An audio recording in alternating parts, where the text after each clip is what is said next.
गुरुजी, जैसा कि हमने आपसे कई बार ऐसा सुना है कि पेट ही रोगों की जननी कहलाई जाती है। ऐसे में पेट की कई प्रकार की दिक्कतें होती हैं, लेकिन आज के इस अंक में हम बात करने जा रहे हैं पेट में जो मरोड़ उठती है। ऐसा लगता है ऐंठन हो रही है और उस वजह से शौच भी बहुत कम आता है, लेकिन लगता है कि बहुत ज्यादा आएगा, बार बार बार बार आना, इस तरीके की दिक्कतें होती हैं। सर्वप्रथम मैं जानना चाहूंगा कि ये मरोड़ जो उठती हैं, ये किस वजह से होती है, इसके असली कारण क्या होते हैं और इसके शुरुआती लक्षण किस तरीके के हैं? देखिए, वात और पित्त जी। जब किसी का बढ़ जाता है तो खाया पिया तो उसका पचता नहीं। पेट में जाके जैसे छोटे छोटे कांकर होते हैं, ऐसे पकाना सूख के सुड्डे बन जाते हैं। जी। वो सुड्डे जब थोड़े बहुत आंत में सरकते तो भयंकर दर्द होता है। डॉक्टर के पास जाते हैं,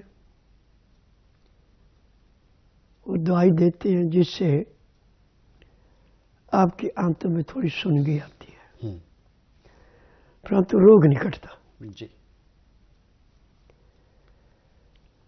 और इसकी दवाई कोई बनी भी नहीं है। जी। परंतु स्वस्थ विचार एक मात्र ऐसा आश्रम है कि इसमें हर बीमारी को गहराई से नापा गया है, उसके अनुसार इसका उपचार किया जाता है। जी। वात और पित्त को कंट्रोल करने के लिए आंवले का ताजा जूस अमृत के समान है। जी। आप 2 चम्मच रस सुबह खाली पेट, 2 चम्मच दोपहर को, 2 चम्मच शाम के टाइम दें। उसके आधे घंटे बाद आप हल्का गर्म पानी पी लें। आपके मरोड़ एक दिन में ऐसे समाप्त हो जाएंगे जैसे जलती अग्नि में पानी डाल के अग्नि शांत होती है। जी। आपका लीवर पचाना शुरू करेगा, वात पित्त कंट्रोल हो जाएगा। जी।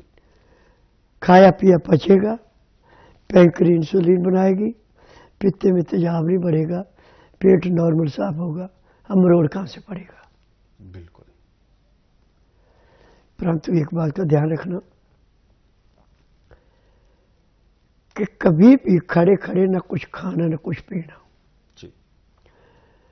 जो भी चीज आपने खानी पीनी हो हमेशा बैठ के, तो आपको कभी जिंदगी में कोई नुकसान नहीं होगा। और यदि आप खाना खड़े खड़े खा रहे हैं, पानी खड़े खड़े पी रहे हैं, तो आपको बीमारियों से कोई नहीं बचा सकता। जी। आपने पशु को भी देखा होगा कि खाना खाते समय अच्छी तरह से चबा के फिर बैठ के उसकी जुगाली करके पचाता रहता है। जी। तब जाके पशु अपने शरीर को स्वस्थ रखता है। जी। परंतु इंसान एक ऐसा प्राणी है कि पेट भरा हुआ है, परंतु सामने कोई चीज ऐसी दिखाई पड़ गई, जीभ से पानी छूट गया, आप फट मुंह में डालते, वहीं से आपको ये रोग पैदा होता है। समय पे खाएं,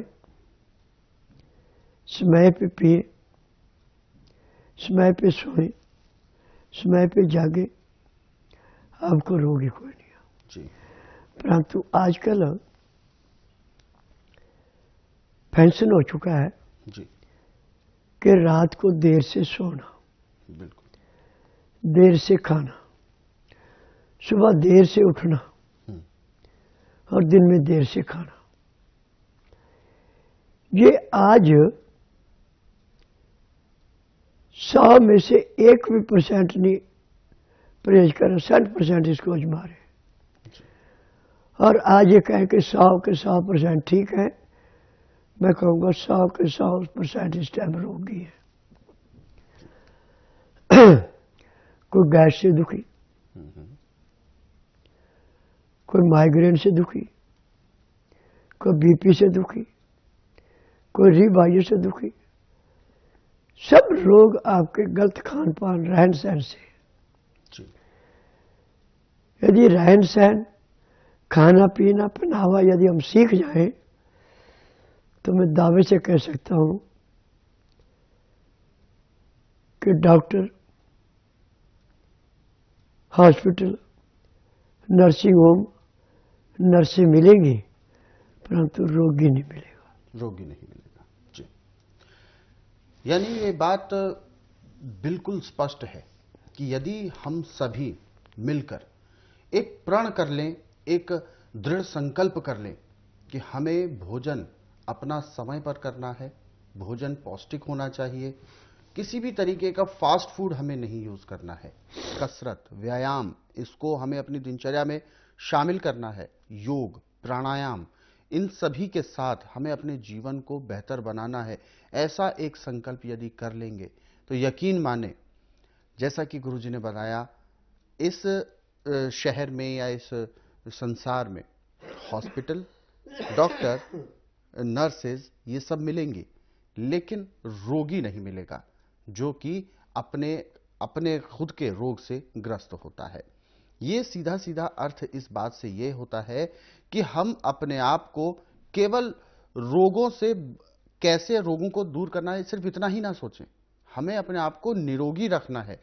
यानी कोई भी रोग हमारे शरीर में प्रवेश ना कर पाए, इस कदर हमें अपने आप को मजबूत करना है।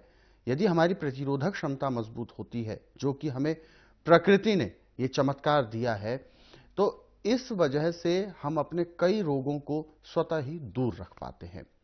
ऐसे ही नुस्खे, उपचार जो आपको इस कार्यक्रम में बताए जाते हैं, अलग अलग रोगों पर आधारित होते हैं। यदि आप किसी अन्य रोग के बारे में भी जानना चाहते हैं तो आप स्वस्थ विचार पुस्तकें अपने घर पर मंगवा सकते हैं। ये स्वस्थ विचार पुस्तकें हैं जिनकी वजह से आप एक नहीं, दो नहीं, बल्कि कई प्रकार के हजारों बीमारी के उपचार जान सकते हैं। इन पुस्तकों को गुरुजी ने अपने कई सालों के अध्ययन और अनुभव के बाद ही तैयार किया है, जिसमें जो नुस्खे लिखे गए हैं, इन पुस्तकों में जिन नुस्खों के बारे में वर्णन है, उनमें जिन भी चीजों का इस्तेमाल किया गया है, बताया गया है, वो सारी चीजें आपके रसोई घर में आसानी से उपलब्ध भी होती हैं। तो इसीलिए आपको कहा भी जाता है कि यदि इन पुस्तकों का अध्ययन आप रोजाना 10 से 15 मिनट भी कर लेते हैं तो ये समझें कि एक वैद्य 24 घंटे आपके साथ आपके घर में इन पुस्तकों के रूप में उपलब्ध है। पुस्तकें मंगवाने के लिए आपको हेल्पलाइन नंबर पर कॉल करना होगा। सुबह 10 बजे से लेकर शाम 5 बजे के बीच में आप कॉल कर सकते हैं। नंबर आपके टीवी स्क्रीन पर है।